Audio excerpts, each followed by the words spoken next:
Hello, hello, hello. Hello, hello, hello. We got to talk right into it. Hello, hello, hello. Can you guys hear me? All right.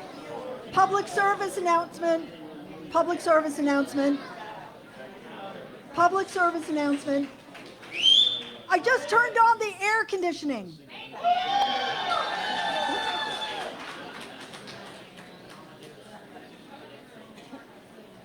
Thank you, Brat Deb. Hello, everybody. This one. Yeah, we need more sound. We need more sound. Hello. There we go.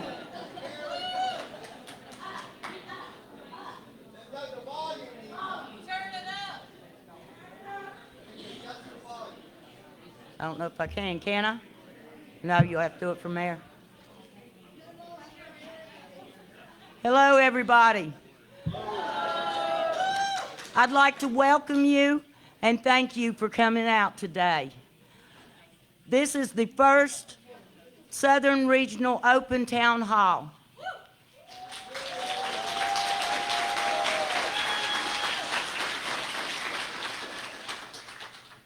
At this time, I would like for everyone to stand so we can say the Pledge of Allegiance. I would like to ask the service members and Mr. Nutter to come up and lead us in the pledge, please. All veterans.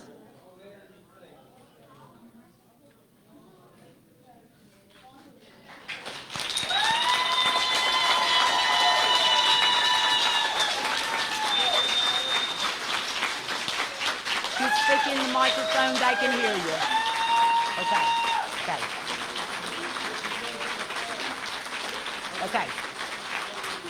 Okay.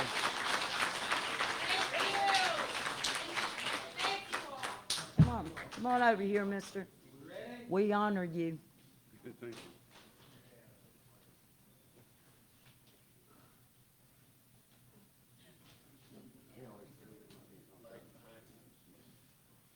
Anytime you're ready, sir. Pledge allegiance to the flag of the United States of America and to the republic for which it stands, one nation, under God, indivisible, with liberty and justice for all. Thank you. Thank you. Thank you all. Thank you.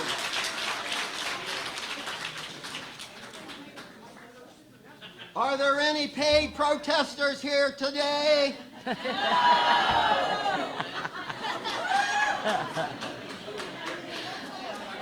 Thank you. And as I was saying, my name is Pam Garrison. I'm chair of the Fayette County Democrat Executive Committee. We'd like to welcome you, along with Raleigh County, Braxton County, Greenbrier County, Mercer County, Nicholas County, Webster County, and Wyoming County Democrat Executive Committees.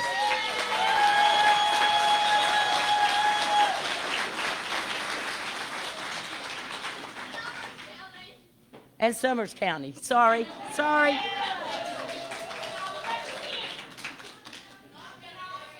And Kanawha's here. Thank you, Kanawha, for being here. What? Cabell County, thank you for being here. Thank you all. Just a few housekeeping notes. The restrooms are out. There's restrooms left and right, either side for convenience. There's a watering station if anybody needs a drink. Cookies out here if you would like. We are not here to push an agenda tonight. We have built a stage for the people, for the voice of the people. We are going through a lot of changes in our country. We have a lot of fears. We have a lot of anxieties. We got a lot of questions. And so we wanted to give a stage to the people. I want you to know that like I said, we have no hidden agenda or nothing that we're pushing. But we think that that we have a right to ask our representative questions, and we have a right to have them answered.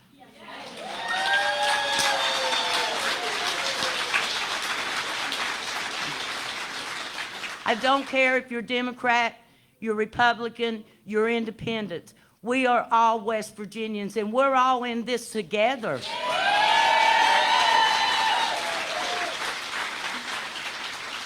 And that's what it's going to take.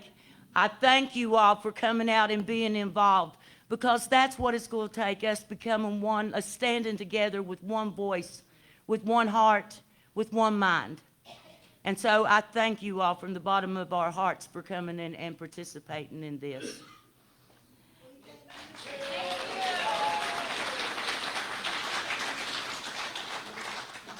I want you to know that we will try our best to get your answers, your questions answered.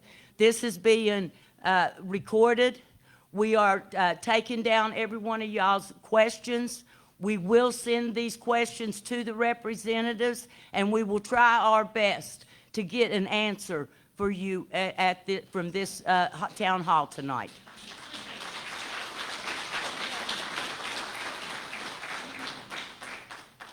And so at this time, so we can get this started, because I'm so anxious to hear from you. I'm so anxious to hear what you have to say and how you feel. I would like to at this time introduce Sam Petzold. He's going to be our moderator tonight, and so he will explain how the program will go and how things will happen. So Sam Petzold, Vice Chair of the Democratic Party.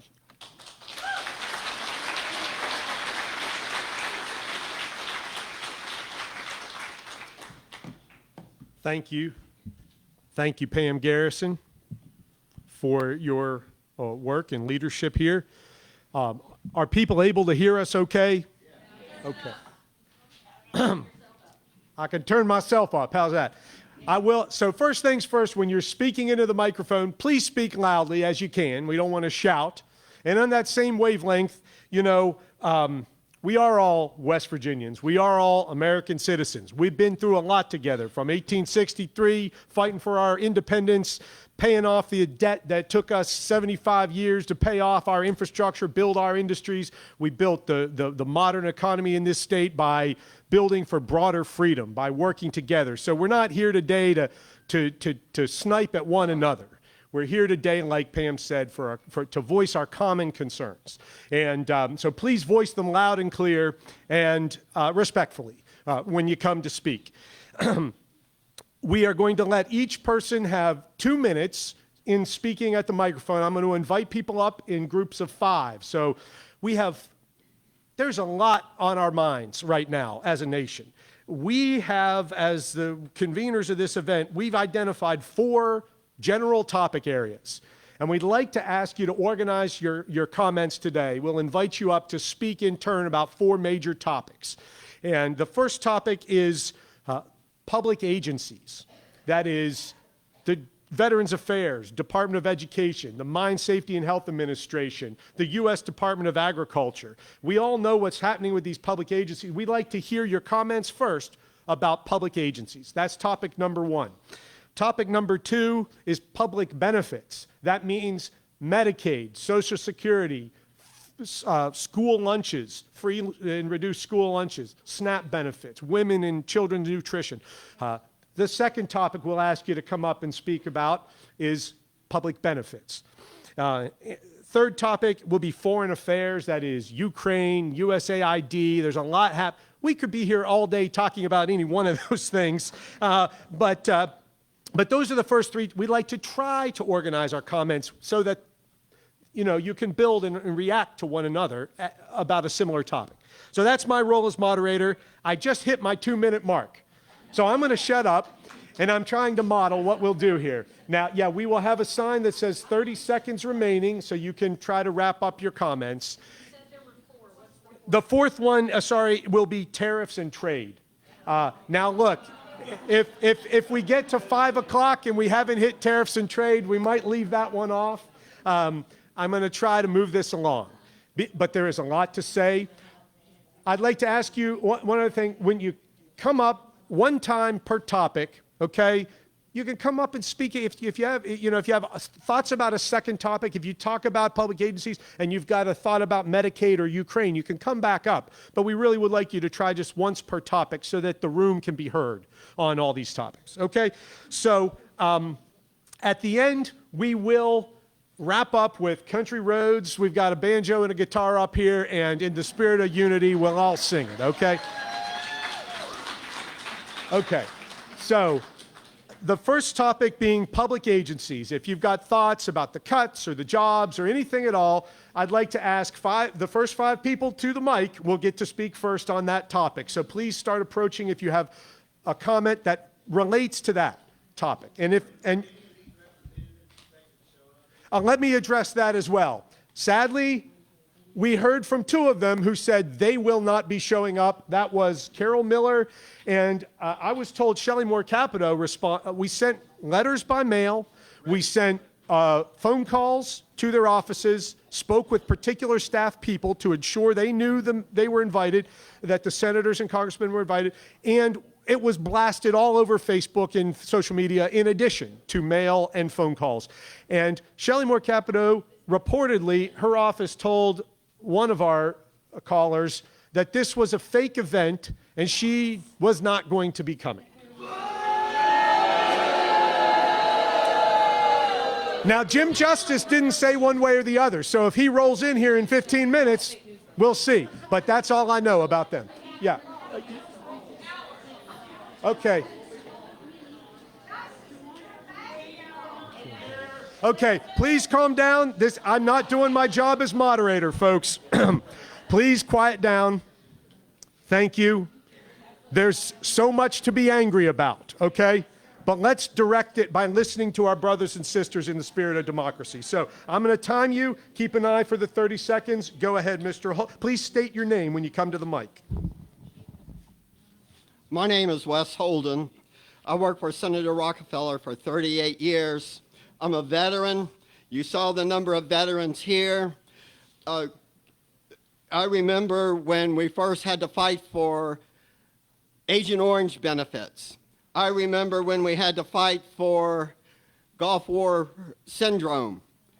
I remember when we had to fight for burn pit legislation. This continuing resolution that was just passed, your congressional representatives, they voted to cut out or reduce Agent Orange benefits and voted to reduce burn pit legislation. None of these people are veterans. As a matter of fact, last year, veterans went to Carol Miller's office. She turned them away, only she wanted a photo op. This past week, the VFW held their convention in D.C. Carol Miller would not meet with them, but only sent out an aide. These people do not care about veterans. West Virginia has more veterans propensity to population than any other state. Let's not forget our veterans and support our veterans. Thank you. Thank you.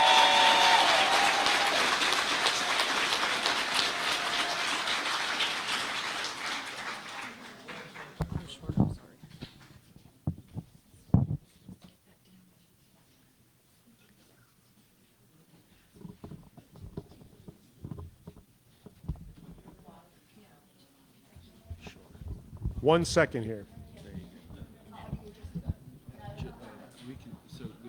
Is terminating Agent Orange benefits good for West Virginia? No. Okay. All right, go ahead. My name is Valerie Collins. I'm here to talk about Department of Education because if it goes down, I'm afraid I'm going to lose my job because I work in a daycare center, and I've been working for over 20 years with young children.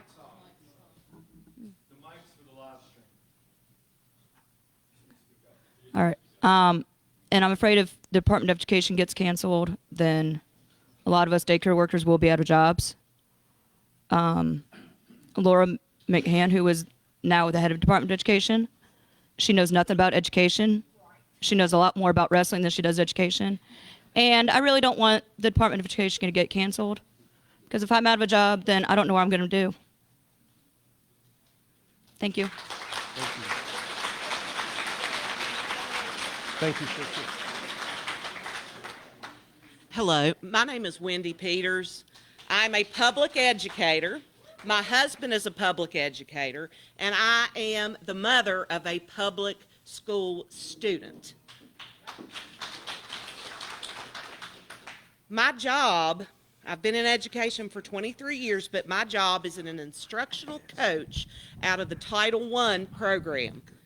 That is the program that's under Department of Education to help level the playing field for our students with lower incomes. They're trying to take that away because they don't want to try to educate our students, because if they educate them, then they might be able to fight back. So my question is to my representatives, if they see this, why are you attacking public education?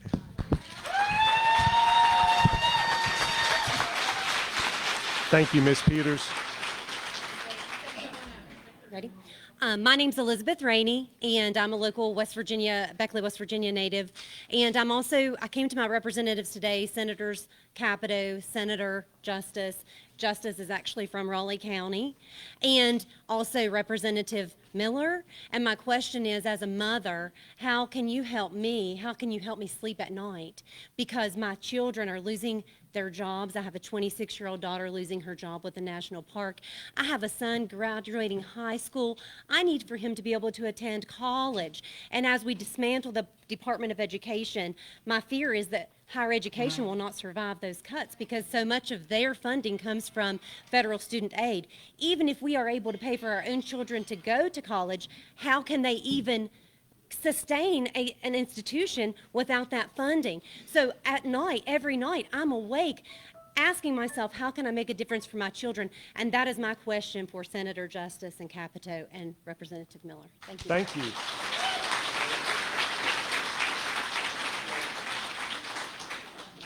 I'm Joe Golden. I live in Raleigh County, and this crowd here is, just amazing, and the spirit here is amazing. But I want to point out that not just national problems, but here in the state, from the state, Republican-controlled state legislature, there's a lot of problems taking place. And they're ignoring the issues that really affect people and really just looking at cultural issues or protecting the big manufacturers. And I think people in the state will most likely be able to focus on what's happening in their community, in their county, and in the state, and be able to take more time to think about those than maybe others. And we're dealing with issues such as, I mentioned before, child care, schools, Department of Health and Human Department of Human Services, foster care, pollution. All these things are affecting people in the communities in which they live. So I'm going to encourage everybody to have the rubber hit the road on the statewide issues and to talk to your state representatives and go out and talk to the people around your country, around their county. Thank you. Thank you.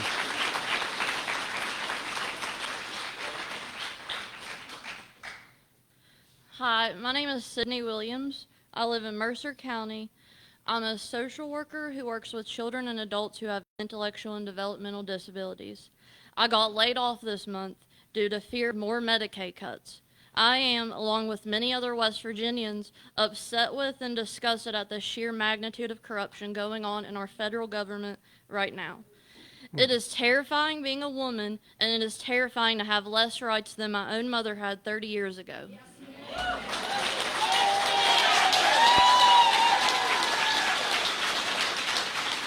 We could talk about the rise of anti-intellectualism, the attack on public education, or the attack on the LGBTQ people.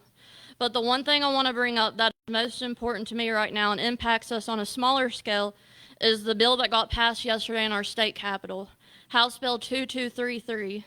They just bragged on how they banned artificial dyes in our food, but are allowing the same time chemicals to be dumped in our public water systems to appease major corporations. 36 out of 55 counties in West Virginia alone have the least safe drinking water in the U.S. This is absolutely insane. This is a push from lobbyist David Yossi, who is an attorney for Spillman, Thomas, and Battle, based out of Charleston, West Virginia.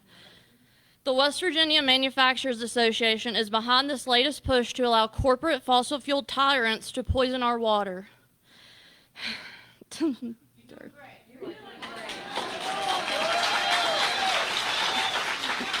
Patrick Morrissey, Jim Justice, Carol Miller, Riley Moore, and Shelley Moore Capito say they care about the lives of West Virginians, but are allowing corporations to pollute our public drinking water systems to line their pockets with more money, and I'm tired of it. Thank you. Thank you.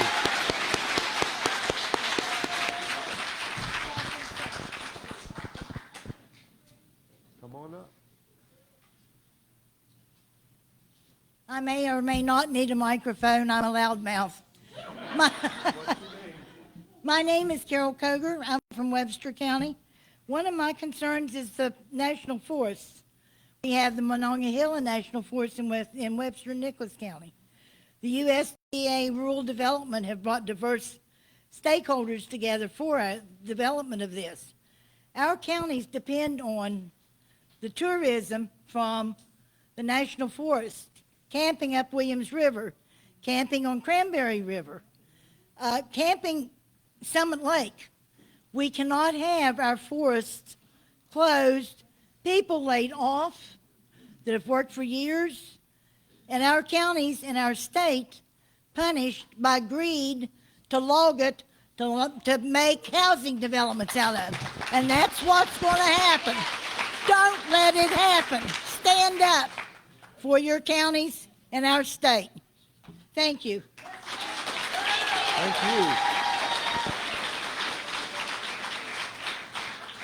you.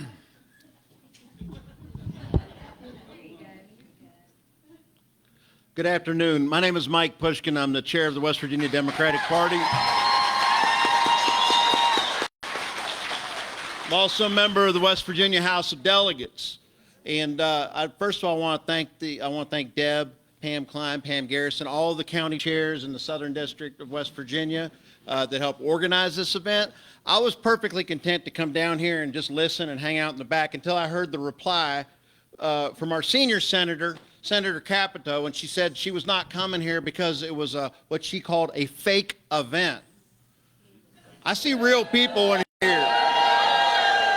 I see real West Virginians in here, and people are here because they're concerned about their jobs, because they're concerned about the way that this country and this state are going right now when you have an unconstitutional spending freeze that has put energy sector jobs, put public sector jobs, put all sorts of jobs in jeopardy over an unconstitutional spending freeze. Tariffs, what do you think that's going to do to our energy sector jobs? Okay? And countless federal employees, thousands of federal employees across the state of West Virginia whose jobs are being threatened by an unelected guy who has keys to the White House right now, and Elon Musk. So I don't see a fake town hall. I see a real town hall with real West Virginians who have real concerns about their lives right now. And these folks owe it to us. They were sent registered letters. They know we're here. They know we're real, and they owe it to us. Come down here and listen. Senator Justice was in Charleston last night coaching a basketball game. What's that? And they lost. Yeah. Sorry. All right. High school girls. Yeah. Anyway, my question is to them, why are you afraid of West Virginians? That's my question to our delegation. And my question for us is, what are we going to do about it? And I could say what are we going to do about it? We vote. That's right. And in the meantime, I want you to get involved with your county committees. Talk to Pam Garrison, talk to Pam Klein, talk to Deb McCarthy. Get involved with your county executive committees. And more important than that, run for office and beat them. Yes. Run for office. If you want to run for office, come talk to me. I'll be in the back. All right.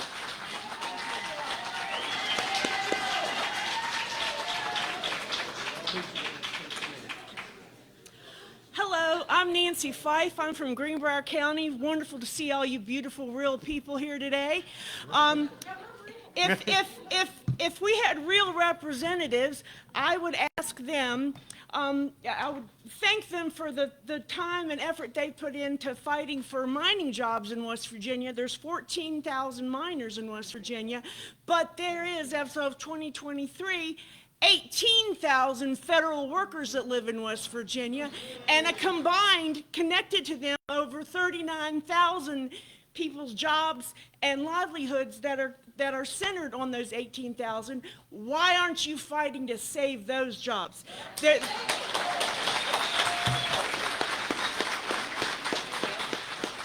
My other thing I'd like to say is I live in one of the very few subsidized housing units that are in Greenbrier County. There's not enough in the state of West Virginia. There's a long waiting list. Somebody basically has to die for somebody to get moved in. And most of the people, my neighbors in that unit, are terrified that it's going to be the program's going to be ended. And we can't afford full price rents. We're all on disability or retirement. What are we going to do? What are you going to do to protect us so that we don't become homeless? How are you protecting our jobs, our places to live? My other point in as far as how the save Social Security, don't shut the local offices down. I live at the closest ones 30 minutes away. Most people have to go much farther. Save them.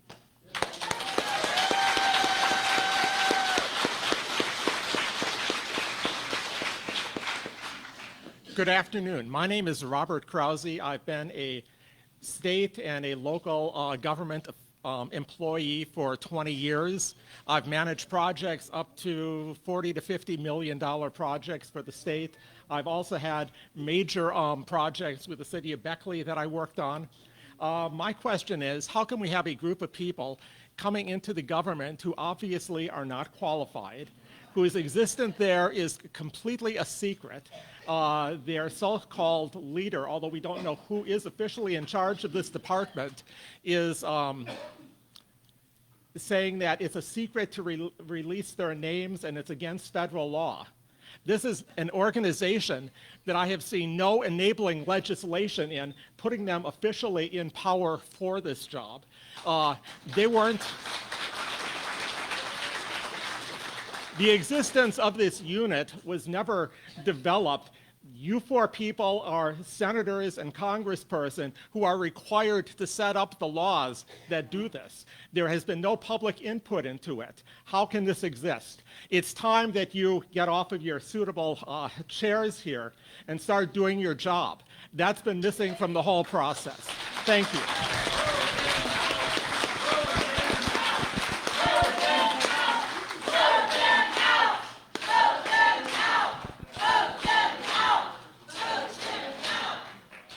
My name is Mary West, and I'm from the city of Beckley, Raleigh County.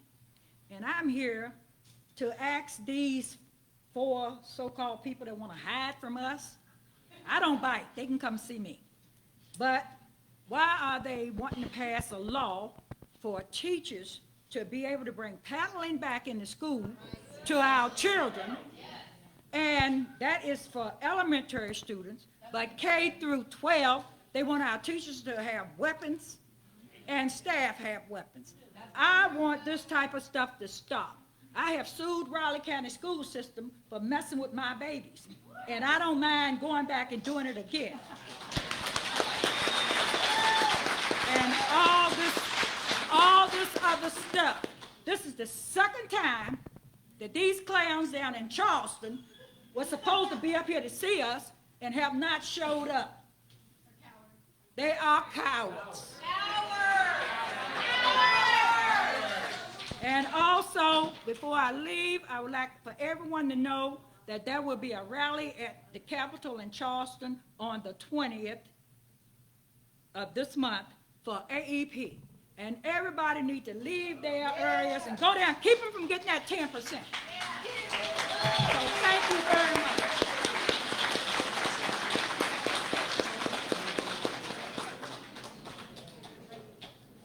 Hello, my name is Barbara Dobbins. I'm from Summers County, born and raised, but recently moved to Raleigh County, which means that my life experience encompasses the whole of the national park. Everyone knows that tourism is so important to this state. I was raised in a tourism family. We ran a whitewater rafting company, and we cared deeply about the quality of our water and our air and our soils and our communities, because that is what makes America come to West Virginia. Cutting our federal employees from the Forest Service, from the National Park Service, from the USDA, the DHHR, all of these people who make West Virginia beautiful, who make us sing country roads at the end of every football game, guts jobs from our communities and takes away the momentum that was built by this national park and our state park system and has improved the lives of West Virginians. West Virginia consistently ranks at the bottom of health metrics. We have obesity problems, we have chronic illness problems, but we are removing access to these systems by removing the employees who create them and make them safe. We are removing access to healthy foods from our schools by cutting programs that supply local farmer products to our schools and our food pantries. We are not going to improve our statistics in health or in education without these programs. Thank you.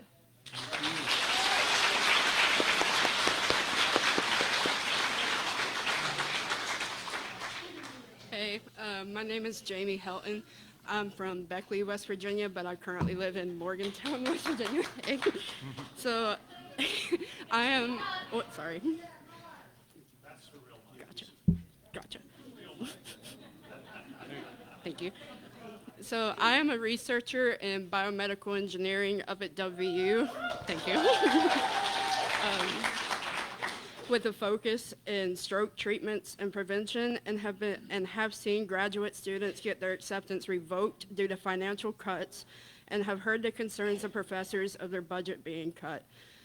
W alone has been cut $12 million annually.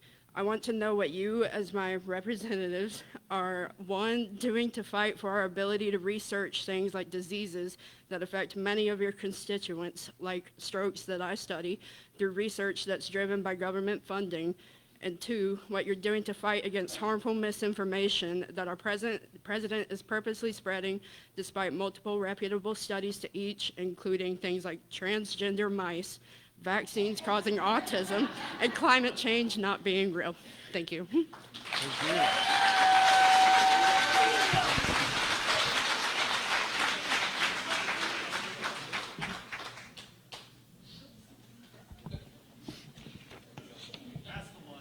My name is Phyllis Parker.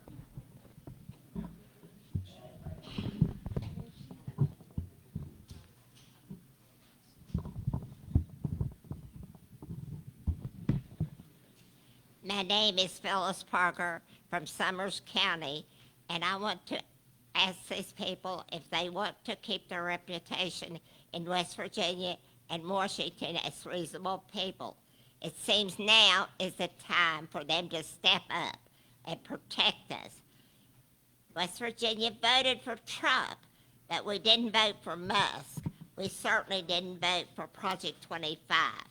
How are you going to add sensibility and carry leadership to our state and act on Social Security, Medicare, Medicaid, education, school lunch, food bank, health care under Kennedy that says to use cod liver oil for measles, and veterans program and the higher prices that the imposed tariffs that they have said will raise our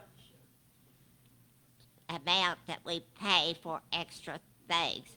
Also, we need to take care of our state parks, our federal parks, and we need for them to act for the people of West Virginia.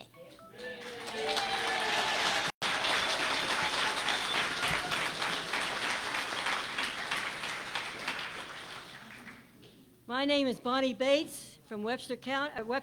I was born there, raised, and but I'm from Nicholas County now. Anyway, the Trump administration will begin March the 27th to recover overpayments to Social Security recipients in the amount of 100%. Those who are most vulnerable will suffer most. This clawback will take food off their tables and roofs from over their heads. The overpayments due to the government error could leave many of nearly 500,000 West Virginians Social Security recipients in dire straits. Cutting staff in an already understaffed agency by 50% at a 50-year low will further prolong wait times. Social Security uses a very old computer system, and driving out those people who know how to operate it will bring about chaos and collapse. Former Social Security Administrator Joseph O'Malley stated that the mucking around by Doge greatly increased the collapse of the system. Elon Musk calls Social Security a Ponzi scheme. Hard-working Americans pay into Social Security all their lives and depend on it when they need it the most. And having someone that comes down and says, hey, you're fired, without even knowing if they're the weak link or qualified. Yes. So as our elected official, public servants, we don't work for you. You work for us. Well, what we want to know is, how are you going to protect 500,000 Social Security recipients in West Virginia? There's a lot of us. And we voted them to represent us. Put the word out. But we go up there and you call and they say, well, give us your number, your name. Did they call you back? No. Not even a form letter to saying thank you for having an interest in our government. But West Virginia, we are mighty people, and we will continue to fight for our rights.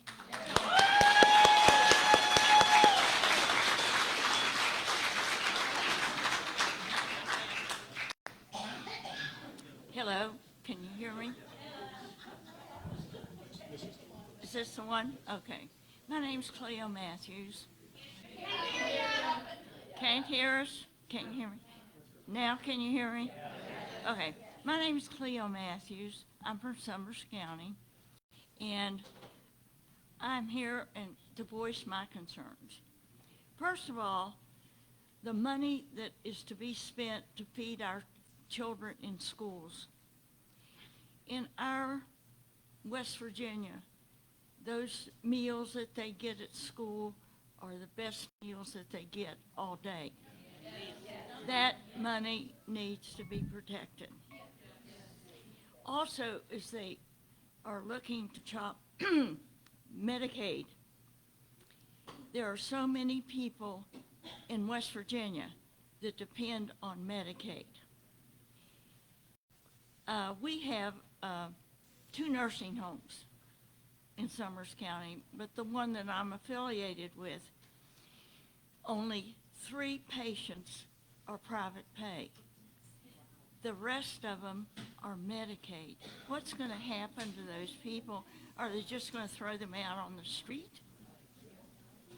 And so we have a lot of concerns as West Virginians, and we need to keep voicing them and keep repeating. And also resent Elon Musk saying that people on Social Security or Medicare are parasites. I resent that. Thank you.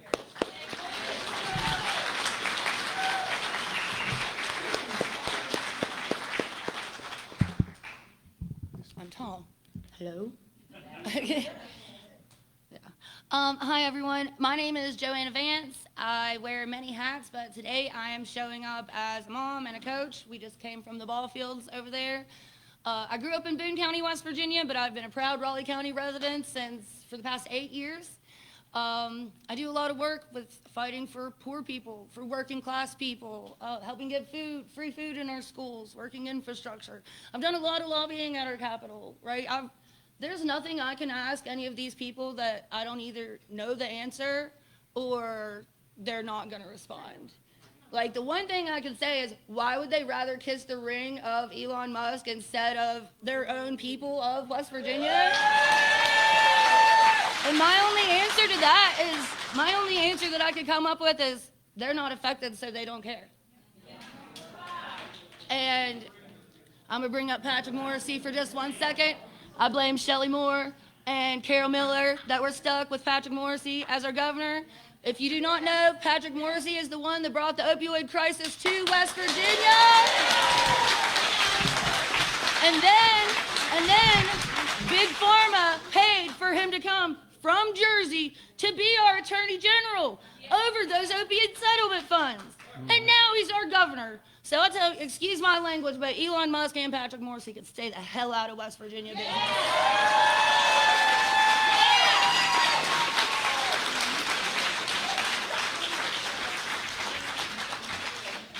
If there are more folks who want to talk about public agencies, come and line up. Otherwise, this will be the concluding comment on public agencies. My name is Jack Tate. I live here in Raleigh County.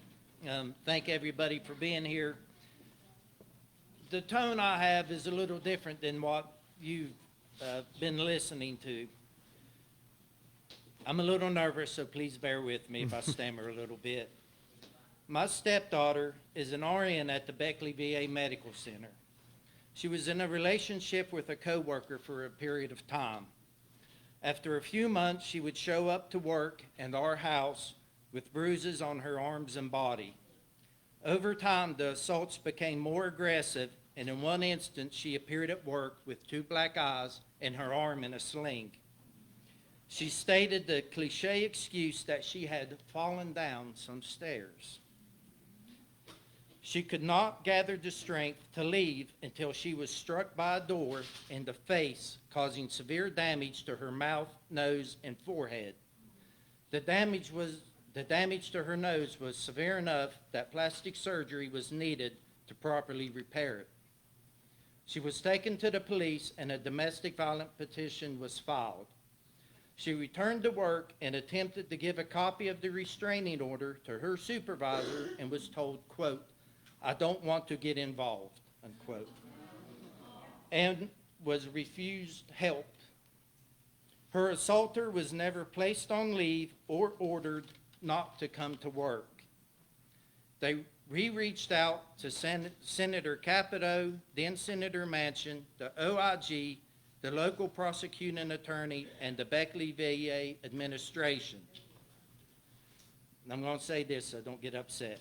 Of all the offices that were contacted, only Senator Capito's office appeared to be willing to help. However, after a short period of time, the replies and requests stopped. There is evidence, pictures, and witnesses to this abuse with no help to the victim and no accountability to the abuser. Now the victim has to go to work every day and face her abuser.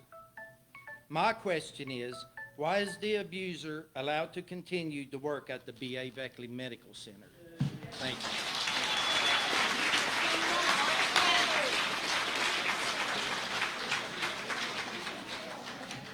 I'm getting pretty loud. Okay, good. All right. Hey, everybody. I'm Trey Yates. I'm the owner of Greenbrier Dairy. And what we do, we're West Virginia's largest creamery in this whole state, and we're in Raynell.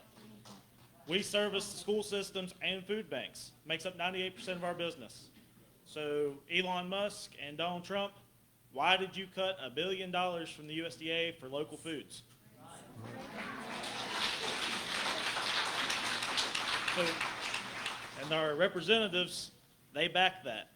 They are taking fresh local food out of our kids' mouths and those facing hunger. So I look at this crowd here. I love it. These are not our leaders. They may have been voted in one time, but the leaders that are going to take us to the future, they're in this room.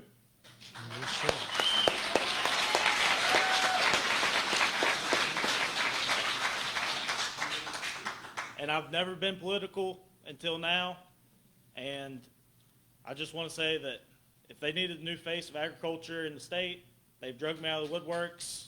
I'm here and I'm going to fight for it.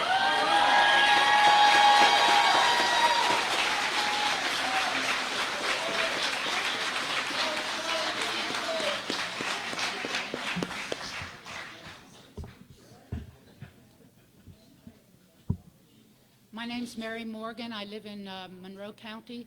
I wanted to talk about two closely related issues. I'm going to do the first one having to do with voting.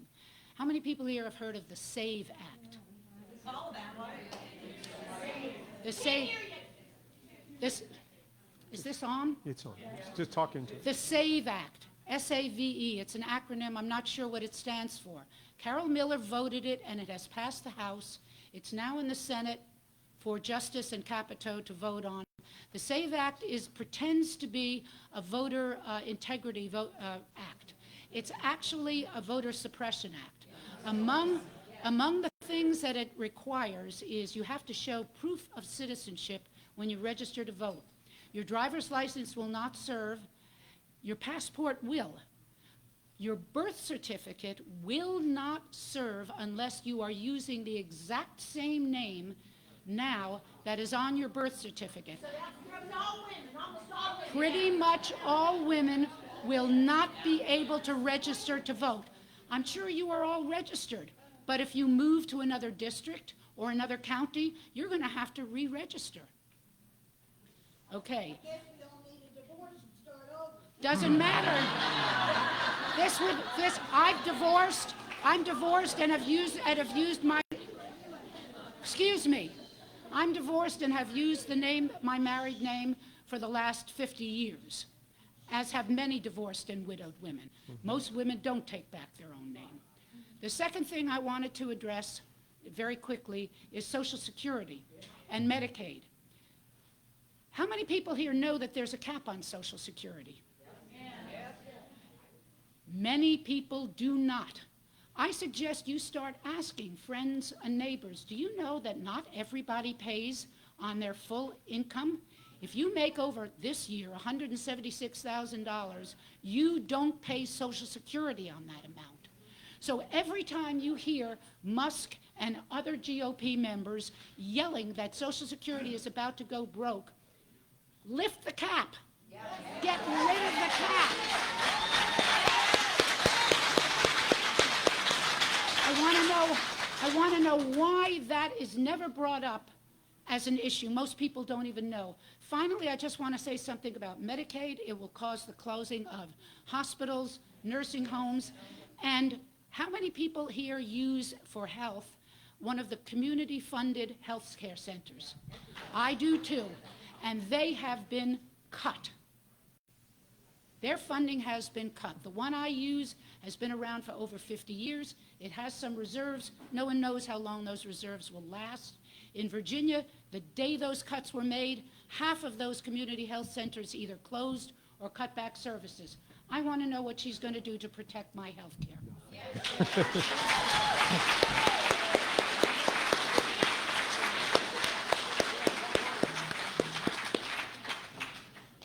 My name is Jenny Ann Martin, and I've lived in Mullins all my life but now I retired from teaching in West Virginia in June and went to work in Virginia at a private day school for autistic students also in June. I have a son at WVU, and I have a son that's a senior at Wyoming East, and I'm the former mayor of Mullins, retired teacher, and I spent 30 years in public education, and most of that was in special education, teaching, severe and profound, every exceptionality, and I was a principal at a Title I school, and I was also the director of child nutrition. I promise you, those kids need that lunch. They need those Food for Angels bags. I have had people text me on the last day of Christmas break, we've got relatives that have come to stay with us, and we don't have any food to feed everybody here. My son and I were out picking up groceries that some folks from SAD and One Voice and stuff had arranged for us to get. We're at 11 o'clock at night taking food to people's house to feed them. I ran during the pandemic a huge lunch program. I was director of child nutrition during the pandemic, did summer feeding, worked with Food for Angels. My dad was in the UMW for over 30 years, and there's an attack on unions. My husband is a veteran of Panama and the Gulf War. There's an attack on the VA. And one thing, these people are supposed to work for us. They actually work for the people who funded their elections. And those people are not from here. They're billionaire corporations from out of state. And it's hard for us to have the money to buy the ads and to compete with that. And it's going to have to be a grassroots effort to make this happen. But I promise you that I have spent over 3 decades of my life working with the very people who are under attack right now. And I have seen hungry kids. I have seen elderly adults who need help and medical services. I worked in mental health. I've worked in day program. I've worked in residential with MRDD adults. And these folks are so far removed from all of us and all of the people that I spent 30 years working with. And it's going to take a grassroots effort, because that's the only way, because billionaires aren't going to go knock on somebody's door, but we can. Mm-hmm.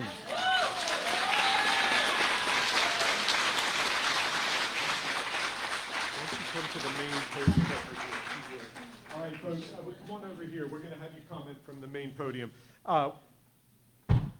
We're about to shift to talk to our next topic, but I think we have one more commenter about public agencies here. And I'll just move you over here. See if you can manipulate that thing a little bit. Actually, my name is Gail Morano. I'm from Mercer County. I'm retired now. I worked at Concord University, and I'm a licensed social worker. Actually, what I have to say is not just about programs, it's about everything we're discussing here today. Our representatives in Congress have abdicated their responsibilities to us, okay? They were elected. They took an oath to defend the Constitution of the United States. They are not doing that. They are abdicating their responsibilities by rubber stamping everything that Trump and Musk are doing. Justice turns around and he posts something that he's doing that doesn't affect us. What they're doing is they're allowing Trump and Musk to obliterate the programs and the services that West Virginia needs, their constituents. They are not paying attention to them. So my question for them, my demand for them, is that they get off their gluteus maximus, get a backbone, and stand up for their constituents. Thank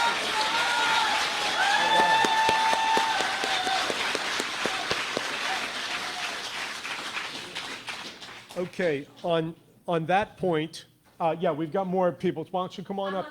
You're on the next one. Okay, so we're going to pivot. So that was a lot of information. We've been going for 45 minutes about the cuts to the public agencies. But we can't help. People are beginning to talk about how it impacts people. And so let's pivot. And I'm going to offer, just as the moderator here, somebody came in here today, a friend of mine, and happened to bring with them a copy of the report that the Federal Department of Labor wrote about the death of 29 minors in 2010 right here in Raleigh County. And we all remember that. A lot of us were there. You know, the Federal Department of Labor opened a new office in response to this tragedy to bring more coal mine inspectors to southern West Virginia to prevent this kind of tragedy from happening to our people ever again. And that is one of those offices that the Trump administration has just announced they decide they want to close that down. So when they attack our public agencies, they are attacking our people directly, our people right here in Raleigh County. So let's talk about the benefit program. Now, I feel this very intensely because that's my job as a lawyer. I represent coal miners. That's all I do. And I see how this department, I'm going to tell you one other thing, and I'll shut up and start talking about public benefits. But I want to share, you know, when they haven't cut everybody who has left the federal government.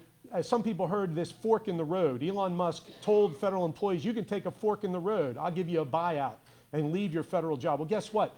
I had a coal miner waiting for a black lung hearing. He had been waiting for years, I think 6 years, to be heard by a federal judge, waiting to get a medical card to treat his black lung disease. And we heard a couple of weeks before the hearing from that federal judge, I decided to take the fork in the road. I'm going to quit being a judge, and you won't get a hearing now for Lord knows when. So even the cuts to our public agencies directly affect our people. But let's talk about the many programs that do serve our people, the benefit programs. We're going to switch to using this microphone here because apparently these folks aren't coming. So let's just occupy the main stage. Come on up.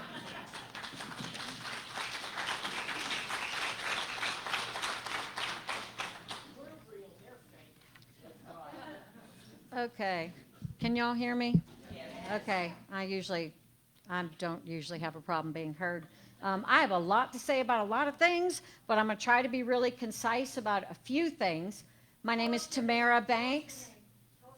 I'm a school counselor in Fayette County, but I'm not here to talk about education. I'm here to talk about my students and my students' families that are going to be severely affected by the recently passed federal funding spending CR and the DOGE cuts. I am asking these 4 people who couldn't be bothered to be here today to do their congressional duty, to listen to their constituents, and to do their job to control the federal budget. It is not the job of the president to control federal funding. It is definitely not the job of DOGE and an unelected Elon Musk to control our taxpayer monies. No one is denying that we could cut federal wasteful spending. However, we can do it more efficiently and more effectively than what DOGE is currently doing. What they have allowed to go through is going to hurt everyday West Virginians. We have about 1.7 million West Virginians. About 500,000 of them get Social Security benefits. Around 72,000 are disabled. And yet DOGE wants to cut half of the Social Security Administration staff, and they've already slated the Logan office to be closed.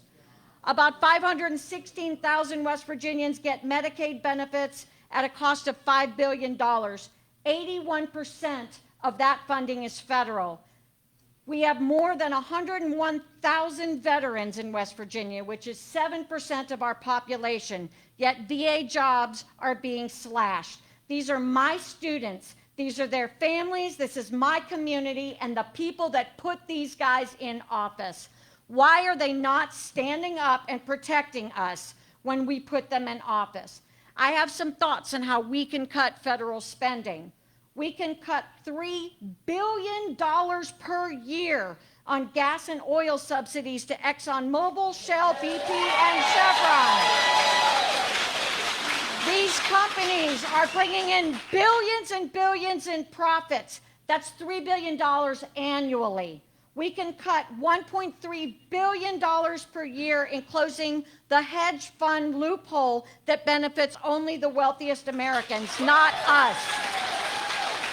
We have spent $1.5 trillion with a T dollars to maintain and modernize the F-35, which the DoD intends to use less and reduce flying times by 45%. These 3 items alone can reduce our deficit by $1.3 trillion annually, which is more than DOGE is asking for.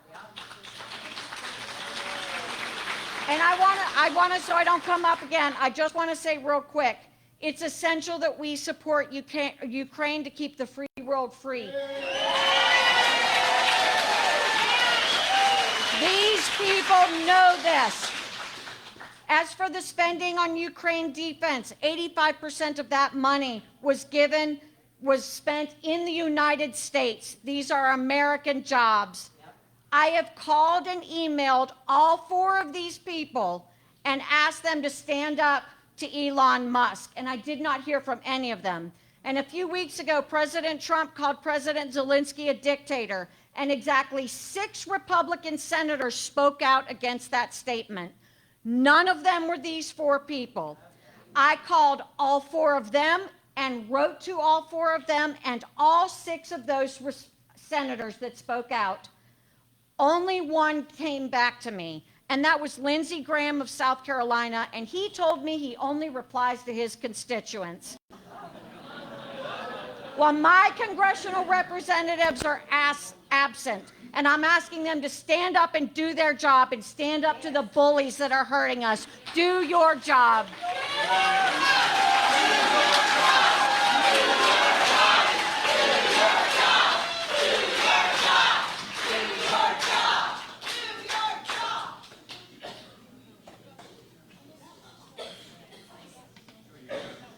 Hi, my name is Roy Hendricks, and I'm a resident of Beckley. Been here about 13 years now, but I was born in Raleigh County in 1939, so I have a little bit of experience around the country here. I have my concerns. I tried to outline them here so that I could be fairly brief with them. In the recently passed continuing resolution that will be the United States' budget through September the 30th, 2025, all directives as to how the money is to be spent have been removed. That means that Donald Trump and his co-president Elon Musk will have unfettered access to redirect the funds however they see fit. I've seen reports that the House Energy and Commerce Committee has been directed to reduce their budget by $880 billion. The programs overseen by the House Energy and Commerce Committee include Medicare, Medicaid, and the Children's Health Insurance Program. Excluding those 3 programs, the maximum savings possible from all other programs amounts to, at the very most, $135 billion. Their only option to reach the $880 billion number is to significantly reduce or eliminate all of those health care programs. In 2024, West Virginia had, as of June, 513,112 residents who are recipients of Medicaid and CHIP.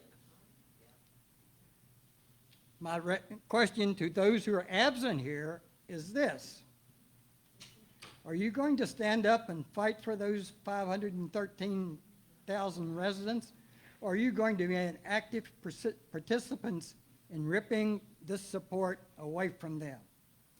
If they lose these services, some will likely die. Do you fully understand the significance of your decisions and how they affect these people that you are supposed to represent? Yep.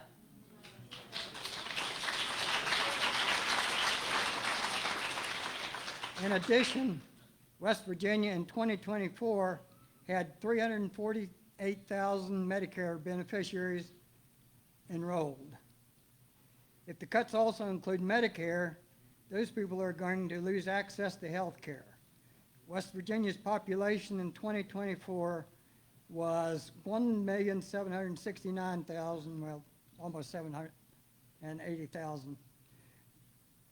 Of those, 861,901 will be impacted by cuts to Medicaid, Medicare, and CHIP. That's 50% of the state's population.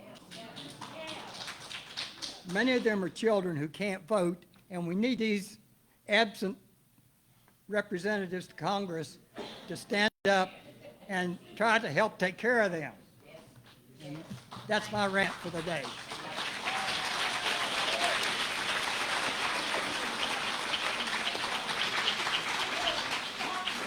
Come on up, folks. You can come up to either side, and we'll just keep receiving comments about public benefits. Hi, my name is Helen Walker, and I was a speech pathologist here in Raleigh County for 35 years in the school system. And I would like to let these 4 people up here know, because I don't think they're aware, that Donald Trump ran for 3 reasons. 1, to stay out of jail in New York. one to get revenge, and the third one was to be a king. And in 54 days, he is succeeding to do that. And we've got to do something about it because they're not. They, as she said, they have abdicated their positions. They don't evidently are not aware. And as far as Elon Musk being aware of situations, he did not know last week when they were questioning him about Social Security. They said something about cutting children, and he said, there aren't 8-year-olds on Social Security. And yes, there are. They belong to a very sad club. They're children who have a parent who has been killed or who has died. And then we also have special needs children who are on Social Security. So these people, like you said, are completely out of touch. And they don't realize, I work at a food pantry now, and when I was a therapist, I saw a lot of children who were on Medicaid, and their parents also lived in HUD housing. And that is going to be hurt. Every time you turn around, you see something else that they want to cut. And this thing with him worried about Tesla's stock falling last week, I mean, nobody, we don't have money to buy a Tesla, but I don't think many of us do, but the people that do should boycott that. And we may ought to start boycotting a lot of things, because when he's talking about tariffs later, if we don't buy, I think when Trump went to Wharton School, I'm not sure that he had the class on economics. Because, yeah, he missed that. Maybe his dad helped him pay to graduate him, like he paid for four Fs so he didn't have to go to the Vietnam War because he had heel spurs. Well, anyway, he doesn't realize that if we buy avocados for $100 a box or a case from Mexico, they get $100. Then he taxes 25% tax on, and we have to pay that, the lumber, whatever we get from these other countries. He evidently doesn't realize that. No. And how long would it take for somebody to tell him? No.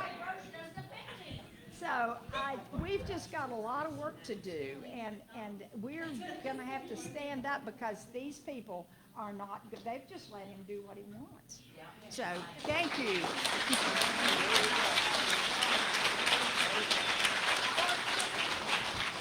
You can move this up and down. My name's Sam Abner. I'm a veteran. Speak up. I'm doing the best I can. All right, I want to say something about the Constitution. When I went in the military, and every veteran that is here took an oath, and it was to upkeep the Constitution and keep it safe. We also said that we would protect each other and take care of us. These assholes, and I'm saying it, took an oath just like we did. And you know, if I broke that oath, I would be in Leavenworth. And they have broke everything under the oath that they took, and some don't even want to put their hand on the Bible. And they will sit there and try and tell us how right they are when they are full of blank. They don't know what they're doing because they're listening to a dictator. And if they want to listen to them, go ahead, Capito. You go ahead. I called her 2 weeks ago, and I left a message. I never heard anything. I called Justice. I didn't hear nothing from him. And you know, they took the Constitution or oath of the Constitution to us, to protect us and take care of us and listen to us. And if they can't do that, they need to go. They need to go. Because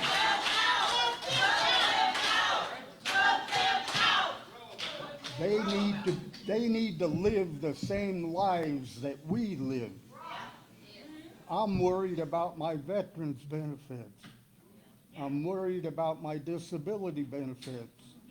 I'm worried about my health care. You go to the clinic over here, it used to be a hospital. It's not.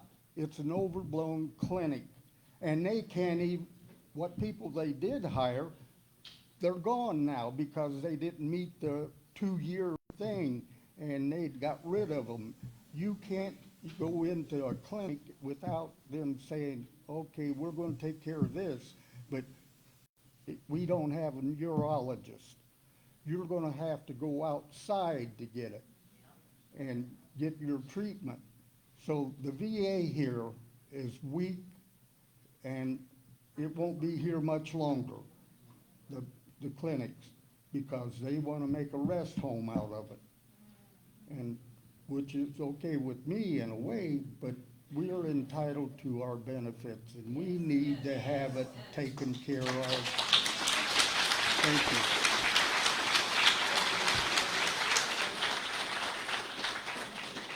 Without Medicaid, there won't be rest homes, period. No nursing homes. First, I'd like to say, my name is Reverend Calvin Moore Jr. I have been in Raleigh County all of my life. I have been in Raleigh County all of my life. And for y'all that didn't hear me, I'm Pastor Calvin Moore Jr. And some of the cuts has affected my church membership. But not only me, I retired out of the coal mines at 38 years. And when the young man talked about the 29 miners, I was underground when we got the word that 29 men had been killed. My heart ached for them for the simple reason 10 years prior to that accident, I was hurt in a mining accident. But that's neither here nor there now. But what we need to do is our representatives are supposed to be representing us. Yes. And they are not here. So it makes me think they are more concerned about lining, hear me now, they're more concerned about lining their pocketbooks and their wallets than they are helping the people that elected them.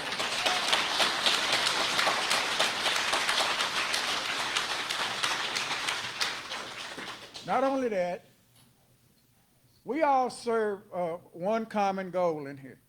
Well, actually two. We got two things in common.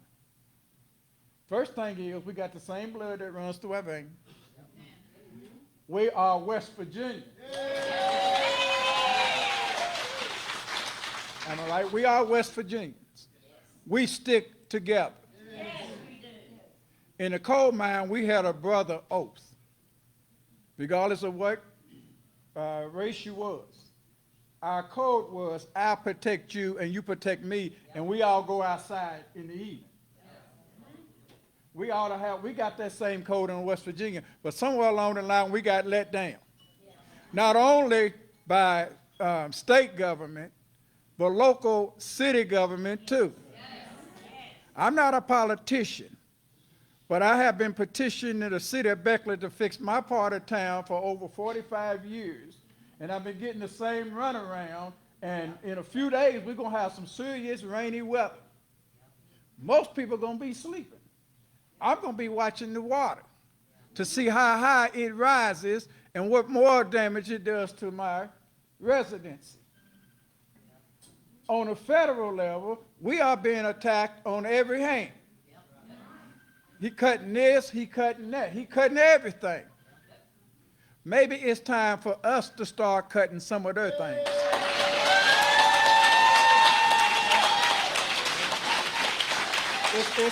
I'm almost through. It's easy to sit high and look down on the little people. But like I said, I'm a pastor. The word tells us those that are first will end up last. May God bless you.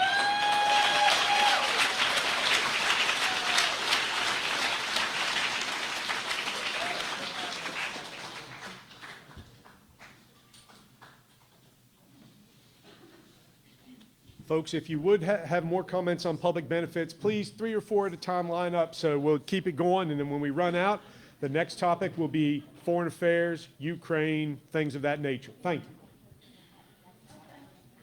Hi, folks. Barbara again. I guess I'll be your first repeat offender up here. I know quite a few people in this room, which means if you know me, you know my daughter, Maddie. Maddie is 11 years old. She plays soccer. She's in drama. She's in Cub Scouts. And she is the light of her classroom and community. Maddie also, through no fault of her own or her parents, has cerebral palsy. Maddie is covered under Children's Health Insurance to have the multiple surgeries that she needs to improve her quality of life.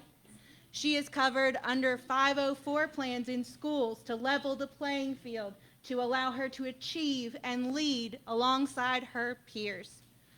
Cuts to supplemental nutrition programs affect her school, which provides right now a breakfast and lunch for every student, regardless of their family's ability to pay.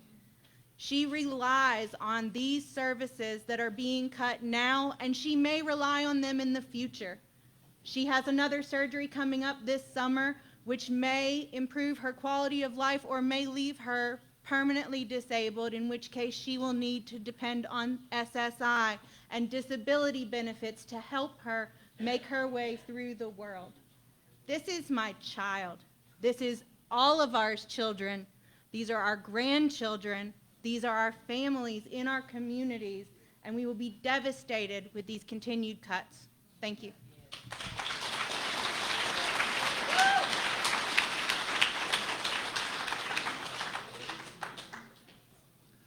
Hello, my name is Eddie Ingalls. I'm a lifelong resident of Fayette County. I work for the Department of Health and Human Resources for 40 years. I started out in food stamps. I went into Medicaid, children's Medicaid, child support enforcement, and back into eligibility policy for food stamps and Medicaid. In 1998, when our great Senator Jay Rockefeller got the Children's Health Insurance Act passed, CHIP, as we know it, I was working at the Capitol in the policy unit, and someone handed me a stack of papers, the federal regs, and said, "Here, you're the lead person in getting CHIP set up in West Virginia." So, so I had to get the policy written out to all the workers and supervisors, go out and do training, do the system testing to make sure the system was following the policy to get the program up and running. Now, like a lot of you, I was raised in a humble Protestant church here in the Bible Belt of southern West Virginia. And the New Testament Jesus I grew up believing in, reading about and believing in, healed every sick person brought to him. He healed every one. He didn't kick some aside saying, "You can't afford me," or kick others aside saying, "I don't like your kind." So, my rage and anger at these pseudo pious people is, you know, they don't care. You know, if you're on CHIP and they cut the funds, so what? If you're on SSI and they cut it, so what? They're going to cut food stamps, I think something to the tune of $300 million. So we need to let these people, if I can dignify them by that, calling them that, we need to let them know, you know, stop parading around and acting like you're pious, righteous Christians, because your actions contradict your words.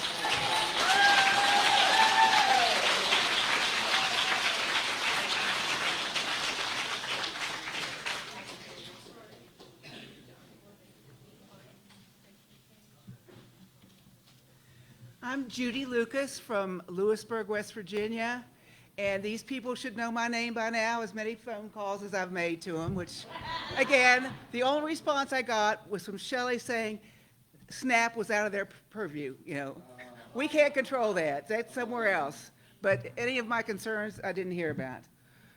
I spent my morning at Lewisburg Food Locker passing out food. We have more and more homeless in our area. We're one of 8 food banks in Greenbrier County. We served about 300 families today. And we get more people coming in between times asking for food. I work in the school systems. I've seen, in Greenbrier County, you get free lunch.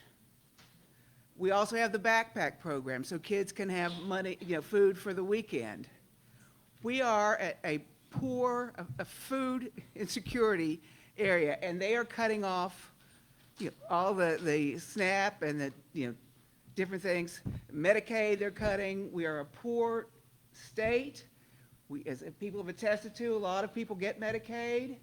I do disability evaluations. I see a lot of people who come in and wait, he said, wait forever to try to get on their benefits. And these are people that, you hear, oh, they don't need it. But these are people that can't survive without it. They have gone through workman's comp, and it's taken workman's comp so long that the doctors can't fix them anymore. And I would like to hear from these people what they're going to do about to provide for the people of West Virginia, the poor people and the education issues. And I also, like people have said, I don't quite understand how someone that hasn't been vetted, has not been elected, can come in and cut all these programs. And most of his staff, if you think about them, their frontal lobe hasn't even developed. And they're the ones that are making these decisions. Yeah. I also, as an aside, went out into several national parks last summer, and they were beautiful, and they were wonderful, and they were clean. And I had the occasion to use some of the bathrooms too. And I think about, they fired the one guy that can get people out of the bathrooms. There is no logic. It's just random picking everybody and kicking them out. So I think they need to be responsible to West Virginians, not to themselves. Thank you.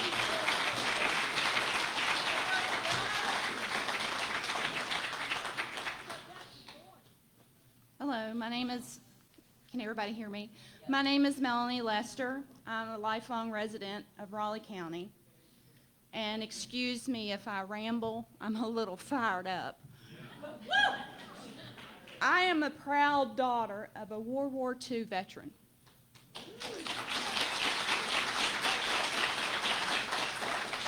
He was proud to serve his country.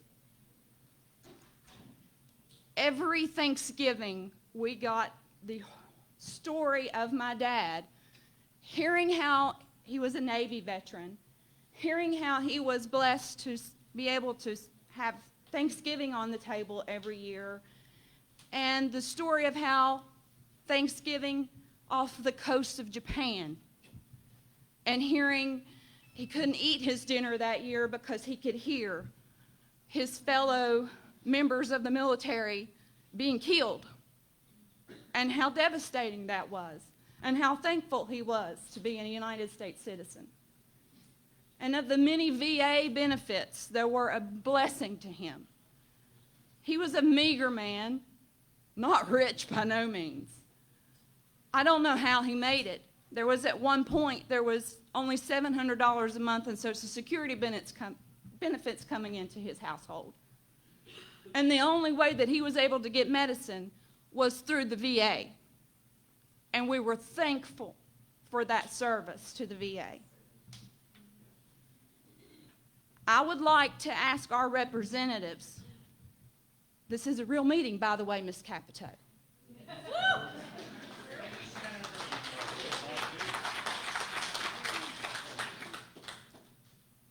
Some simple education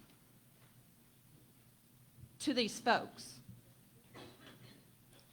My dad was blessed to finally qualify for the caregiving assistant program. I was blessed to be able to receive $1,172 a month to be his caregiver.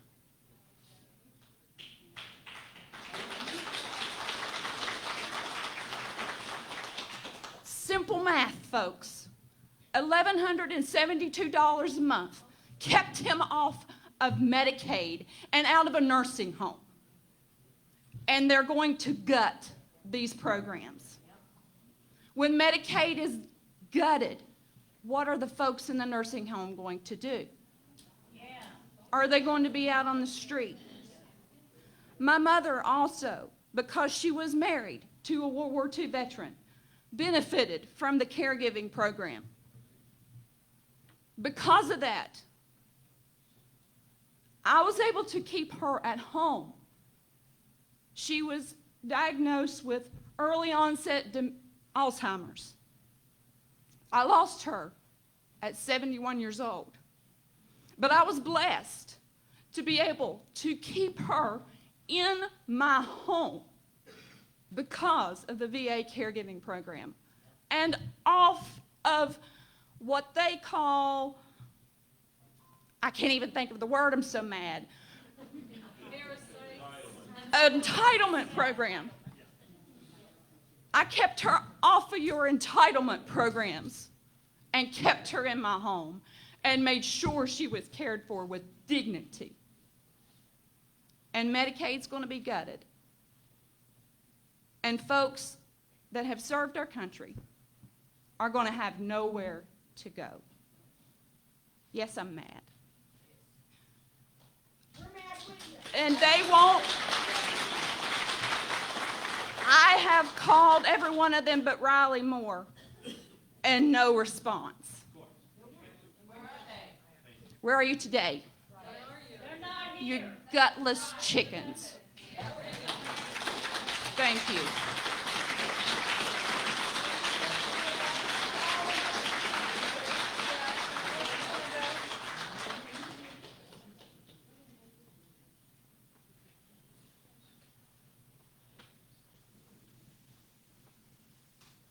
Hey guys.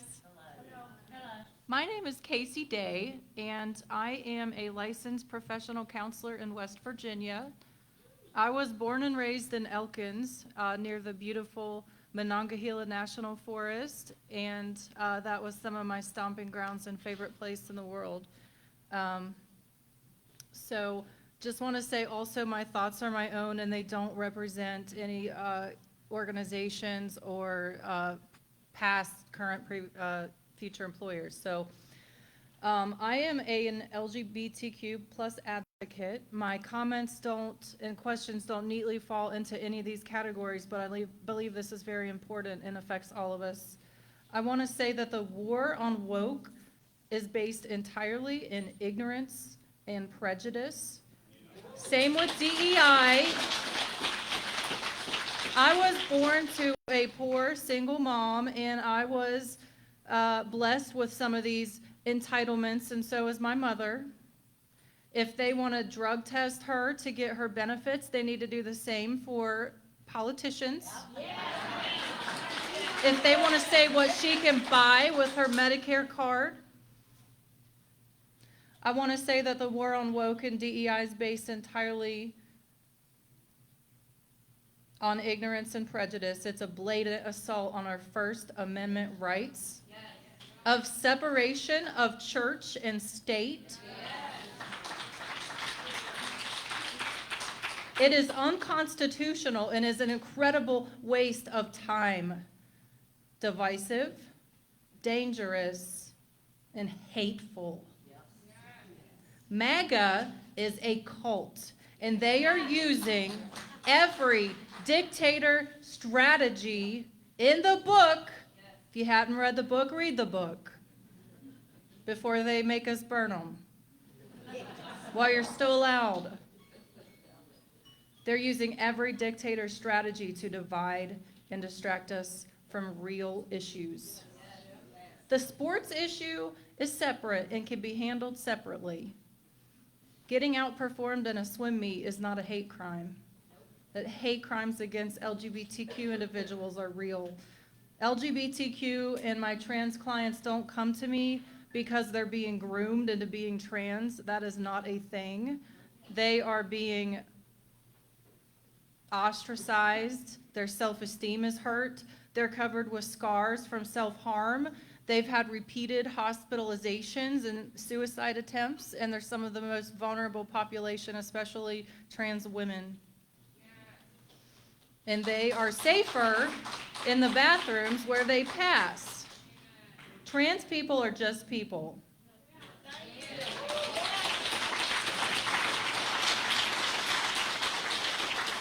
And with the war on woke, I also want to say we don't ban words in America. Today is my birthday. And when I was born, my mama named me, not the state. We have to speak up and not be silenced. When hate and lies are loud, love and truth must be louder.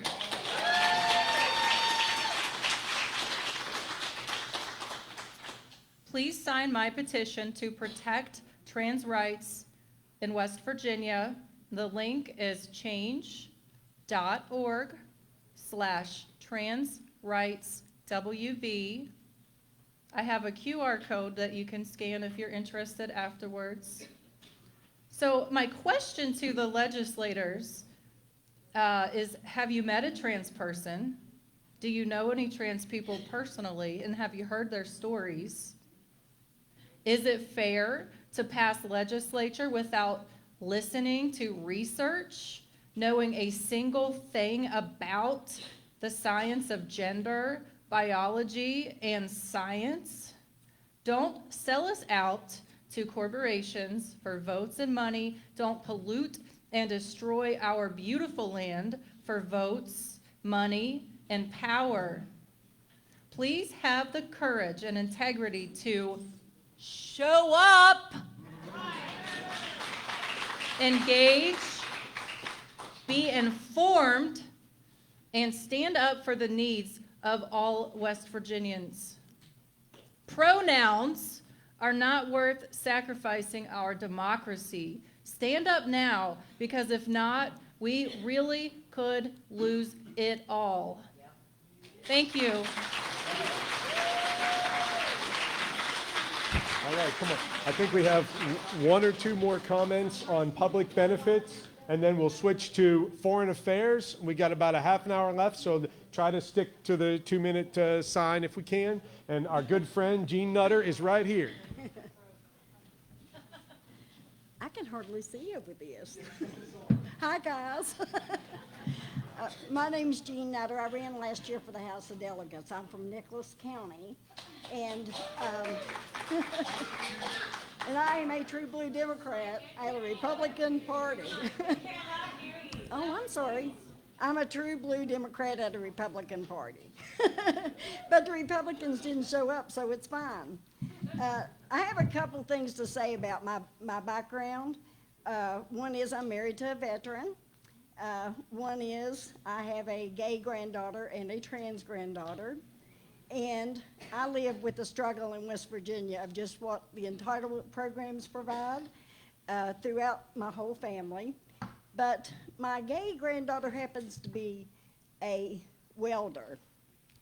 And I just want to bring up the fact to Ms. Capito and these others that these tariffs are going to kill West Virginia. They're going to hurt us bad. I know, but they're representing us, so that's who I have to talk to. I think it's important that we mention that because I haven't heard enough about that. But you can't talk to him, but I am right now. Somebody has camera on me. So I just want to say you guys need to be fighting against the tariffs because they're going to hurt us bad here. Another thing is my husband, as I mentioned, is a veteran, and we have this little thing like our Social Security, and then we have our veterans benefits. He's 100% disabled, and this is not true for all veterans, but 100% disabled veterans have their medical bills taken care of. We hope that continues. But in addition to that, they give them a red, white, and blue Social Security card. If we would just take the money that's allocated for the veterans in this country, it would add a lot of dollars back into Social Security. And that would help to ease the pain of losing Social Security. We can't even use the red, white, and blue card, but there's money allocated for both of us, even though we're covered under VA. So I think that's a point that they need to make in our budget, which they also need to take care of. Thank you.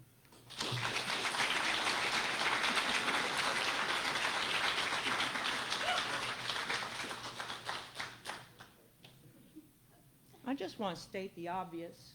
A lot of these people that aren't even showing up are calling Social Security a Ponzi scheme. Well, I myself have worked more than 38 years in my field and paid into Social Security, as you all have. And those that have worked should be entitled to this. That's why we donated it, and we didn't donate it. That's why we paid it in the first place. And our employers paid the other half. We've worked for this our whole life, so we wouldn't have to worry about eating when we got older. And it's time that they pay attention to that.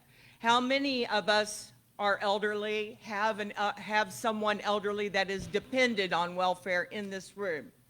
I just want to make a note of it. How many are either elderly and take on Medicare or have a parent or a child on Medicare? My mama. Okay. Just for the record, pretty much 90% or more. If you raise your hands a little higher, it's probably higher than that. And I also want to say that I am acutely aware of the Department of Education issue. I have grandchildren that came, you know, they're going to be having kids. I think that what this is all boiling down to is they want people not to know anything. They are going to try to cut the children out of the system entirely.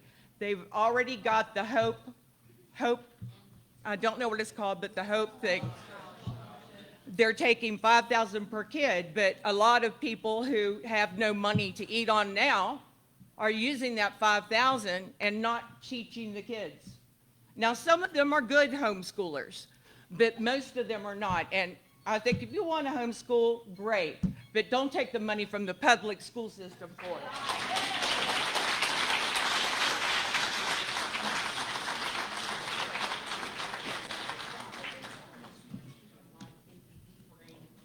My wife always tells me I talk too loud, so if you feel like I'm shouting, just go like that.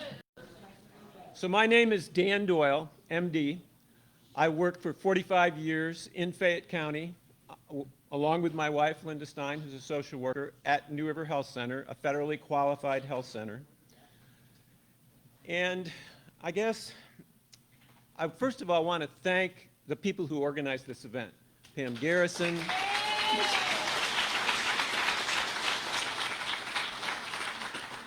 Sam Petzonk, and you Democratic Executive Committee leaders from all the different counties who are represented here today. Thank you very much for bringing us together. I think it's really important that we come together like this. And we're going to have to keep on doing it for probably the rest of our lives. So get ready. I also want to thank you all for coming out today, making the effort to be here, for showing up. And I want to thank the people who've come up to this podium and spoken up. A whole lot of great information and great statistics. You did your homework before you came up here and spoke. So you gave us accurate numbers. Because I'm a physician and have worked all my life as a physician, naturally my interest is healthcare. Those are the benefits that I'm interested in. And when I think about healthcare in this state, I think about Medicaid. Just over 500,000 people depend on Medicaid, many of them pregnant women, children, people who depend on Medicaid for their substance abuse treatment. So what I would say to our members of Congress is you can either vote for West Virginia or you can support MAGA extremism. You can't do both.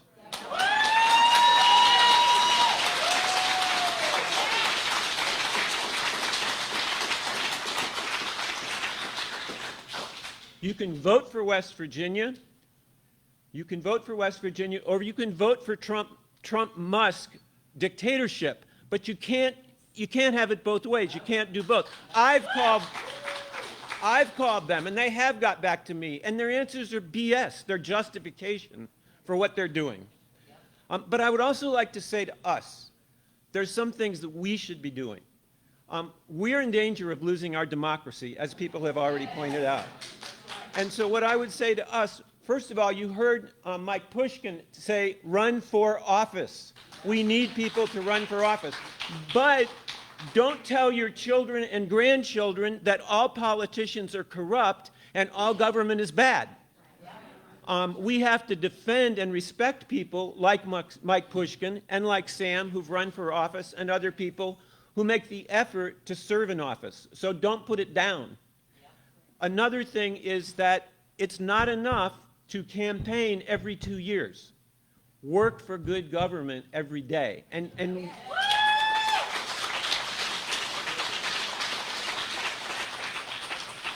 so please stay involved. Work for good government all the time. Instead of telling people to get into politics, I say get into working for good government. Because politics has become a dirty word to a lot of people.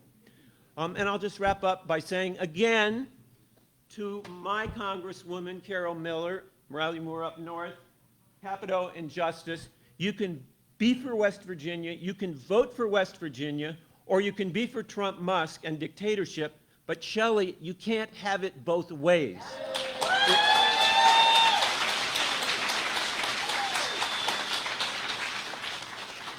It's one or the other. Thank you.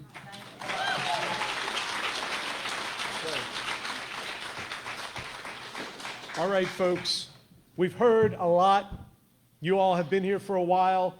We have 20 minutes, I think, until 5 o'clock. So raise your hand if we're going to take a quick vote. If you have a comment about foreign affairs, raise your hand. Okay, if you have a comment about tariffs or trade, raise your hand. Okay, it looks like we're getting down, so why don't we let those folks come up who just raised their hand. We'll take your comments. I know this lady has one comment over there. Then we'll all sing Country Roads and go for it and do good, okay? Come on up. Nancy Dorsey, Nicholas County.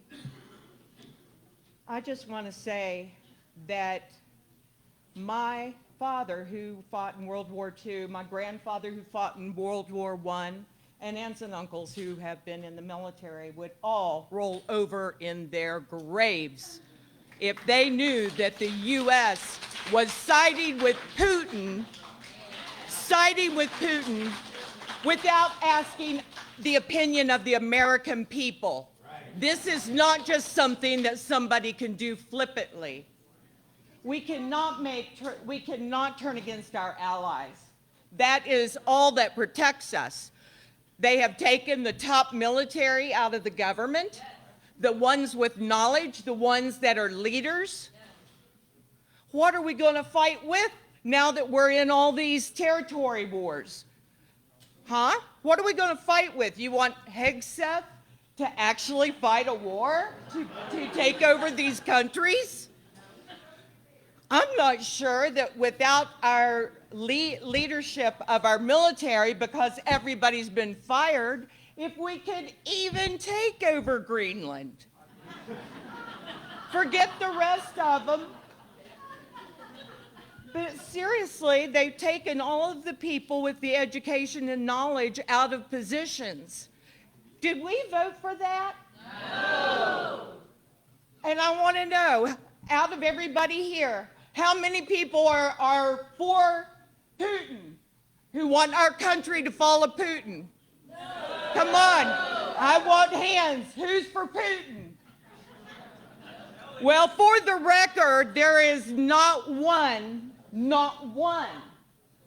in this room, and I think that it should be put up for a vote of the nation before they go siding with the enemy.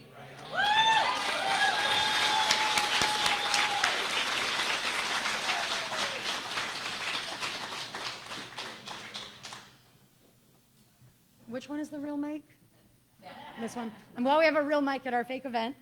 But my name is Clara. I'm a resident of Kanawha County, and I just wanted to take a moment to mention the name of Mahmoud Khalil. He is a Columbia University student. Thank you. He is a Columbia University student who was disappeared in the middle of the night by plainclothes federal agents for protesting against the genocide in Palestine. His 8 months pregnant wife and their lawyer were given no details on what agency was taking him, where he was being taken, what he was being done, no information at all.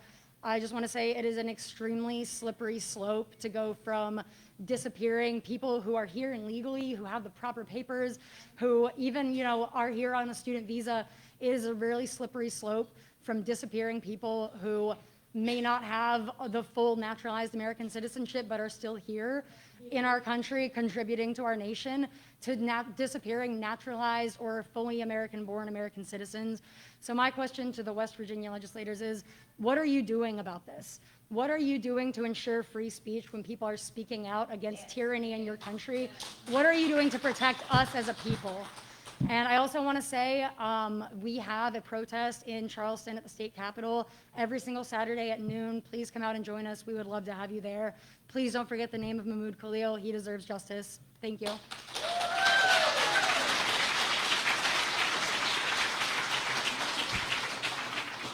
Hi, my name is Cindy Trent. I'm a resident of Raleigh County. And I would like to speak up about the awful treatment that Mr. Walensky was handed by our government. I was so disgusted. I couldn't even watch the whole thing. I was so disgusted. West Virginia stood with Ukraine. We specifically stood with Ukraine. These people, I'm not going to say they're my representatives because they're not, and they're not here representing nothing. They know this state stands with Ukraine, but yet they give these people a blank check.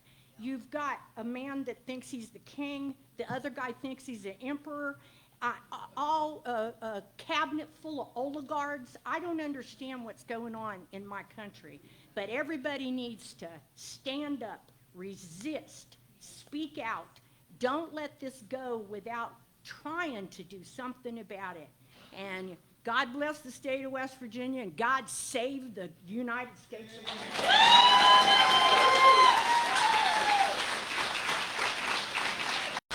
Okay, I think we have two more speakers, one from this side and then one from over here. And then we'll wrap up. Thank you all for sticking with us. It could be a long road to hoe ahead of us, so this is just the beginning, so thank you.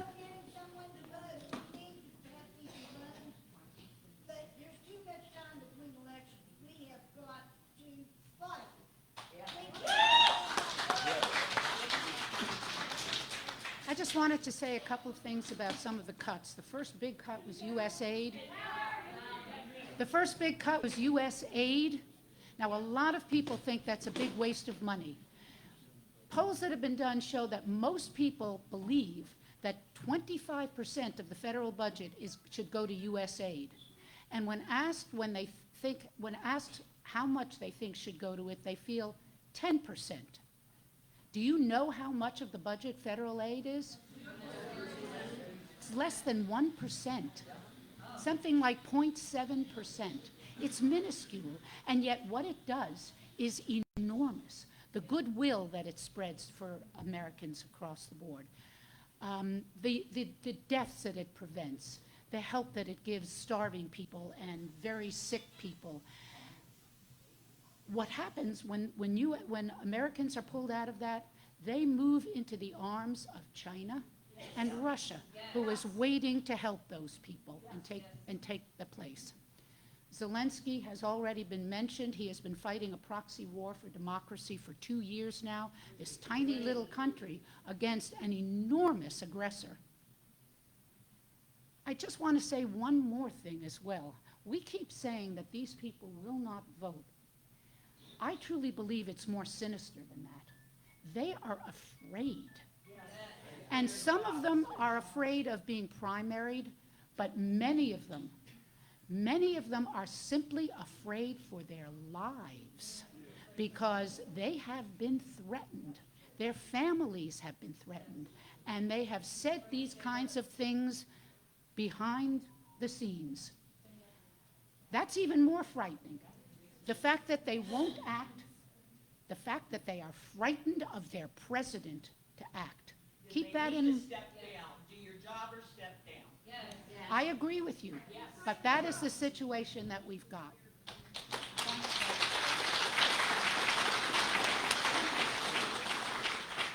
My name is Vicki Swain. We brought a contingent from Kanawha County. We're trying to form stuff like this down there and get this started. And I'm not addressing these people because they're totally irrelevant. They're not even here. My question is to help me and the people we're trying to form a group in Charleston. What is it that consistently makes West Virginians vote against their own best interests? What things do we need to address? What? Is it messaging? Is it messaging? Education? Just getting a group of Republicans to sit down with us and have a dialogue? We're just trying to find answers and. What? What'd she say? I can't do anything about Fox News, but I think we should. But that was our mission, to come down here and to get some ideas and try to brainstorm with people and see how we can bring this small faction together with the Kanawha County faction, together with the Mingo County faction, you know, trying to get everybody to form a big giant group, because there's a lot of different factions out there, little groups here and there doing their work, but there's strength in numbers. And we need to combine everything. So that was all I had to say. I just wanted to put the question out there because we're struggling with that. We're trying to formulate a plan, but you think it's messaging and education? Yeah, it's empty promises. It is going after, it's the big money in politics. Yeah. That promises manufacturing, that promises jobs, that promises, God bless the lawyer who took black lung cases. But these are the individuals. Yeah. That have them over a barrel. Yeah. We're going to give you the most dangerous, difficult work. We're going to pay you peanuts. Yeah. But it's not just. These are the men that said Yeah. put food on my table. It's not just at a federal level. No. If you look at the West Virginia State Legislature, no offense, but it's a bunch of wasteoids down there doing, if they have an idea, what kind of idea is it? Bad idea. So, I think if we start locally and get rid of these people and start putting more Democrats in place and working at a local level, then the national narrative might change, Teachers and veterans need to vote as a bloc for their best interests. We have been betrayed by the teachers. We have been betrayed by the veterans. They keep voting against their own best. They do. They do. Well, we just were brainstorming. We thank you for having us down here. Thank you for hosting us. Okay, folks, thank you all very much. Thank you for sticking here. We've heard about cuts to veterans' benefits. We've heard cuts to Agent Orange benefits. We've heard cuts to the Labor Department, to firing coal mine inspectors and firing veterans' health care providers. We've heard a lot today, kicking orphans off of Social Security, children. So much we have heard. Share these. There will be a video of this that's available on our West Virginia Democrats Facebook page. You can share that video. We want you to, this is an opportunity for you, if each of you shares this video with 4 other people, and they share it with 4 other people, and all of those people vote, it will make a difference in the next election. So you heard Mike at the beginning. Get involved in your county Democratic Executive Committee, share these thoughts, and get your friends to do the same. We're going to conclude here as the instruments come up. And this lady has offered to share a poem that will she wanted to share with everybody, and we'll close. When I was in high school, I was in a public speaking contest, Voice of Democracy, and the theme that year was our Constitution, Temple of Liberty. And to tie this up with what you're saying about how we have to work every day and to do something, it's called Tomorrow. And Edmund Burke, who was a statesman in England, said all that is needed for the forces of evil to win in the world is for enough good people to do nothing.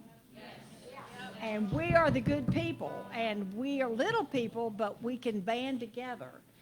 And the poem is called Tomorrow, and it says, I believe in tomorrow because it is unspoiled. I have not, nor has anyone else yet written on it with the grimy finger of foolishness or selfishness or sin or greed. No lies have been told in tomorrow. No war has been fought or dishonest deed done in tomorrow. Tomorrow is one big, beautiful day, the day on which dreams can come true, the day in which you and I will have the nerve and the will to be and to do that which was too much for us in the grim battle of today.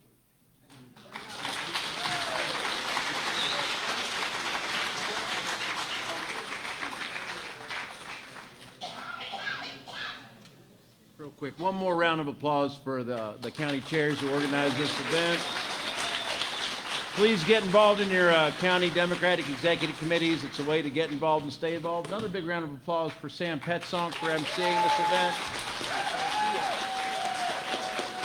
And most importantly, give yourselves a big round of applause. You're still here. We heard everybody out. You have worked harder for this state than any of these folks have today. I missed a couple things, a couple more action items. I said run for office, get involved.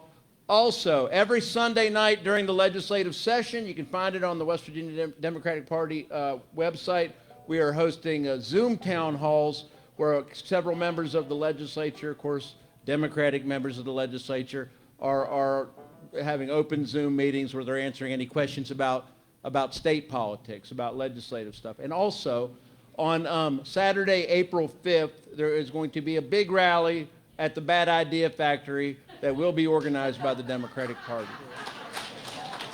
So mark it on your calendar. That means, I'm sorry, I call it the Bad Idea Factory. It's the state capitol in Charleston. The Bad Idea Factory, big rally at the Bad Idea Factory, April 5th at noon. And legislators will be in session. Y'all know the words.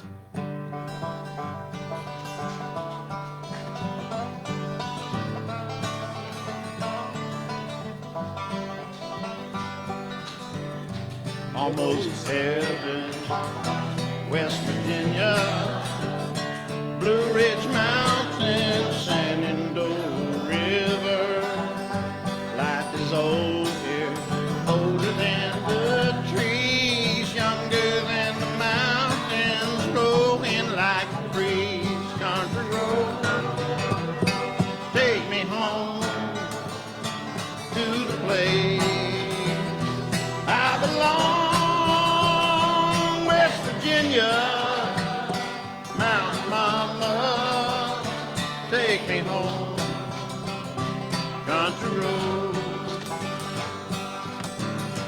All my memories gathered around her, miner's lady, stranger to water, dark and dusty, painted on the sky, misty taste of moonshine, teardrop in my eye. Country road, take me home to the place I belong. West Virginia, Mountain Mama, take me home, country road. I hear a voice in the morning now, she calls me. Radio reminds me of my home from far away. Driving down the road, I get the feeling that I should have been home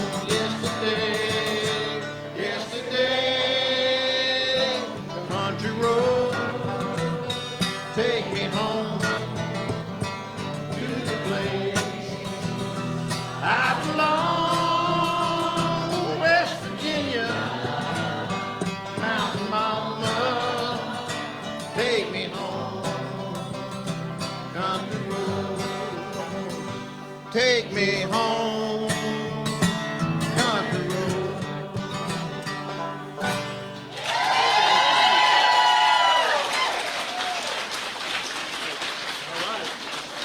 Thank you all so much.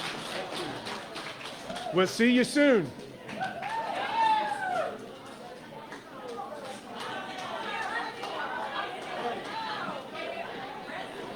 Thank you very much.